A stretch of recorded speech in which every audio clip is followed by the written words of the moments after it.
We don't typically use plumb lines to figure out what is square anymore, but if you were to take a line with a weight on it and line it up in this room, you'd probably figure out pretty quickly that this door frame behind me is not exactly vertical. It's out of plumb. It's a bit askew.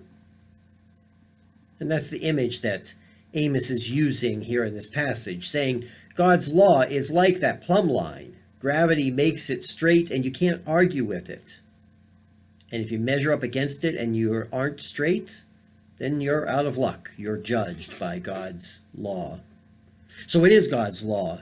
Jesus would tell us that it is to love God with your whole heart, your whole soul, your whole mind, your whole being is to worship God. And how do you do that? You do that by observing the second law, which is the same as the first, and that is to love your neighbor as yourself. Now, I don't know what unloving was happening in Amos's time, but you and I have both seen hatred on display in America over the weekend in Charlottesville.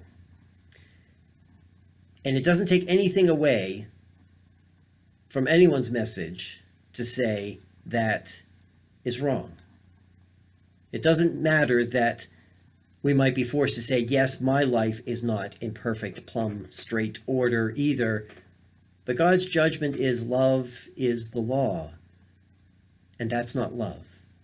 And I'll take my chances judging that. Friends, we have to speak up. We have to stand up. We have to say what is right when we see what is wrong, and not take any excuses for not doing so.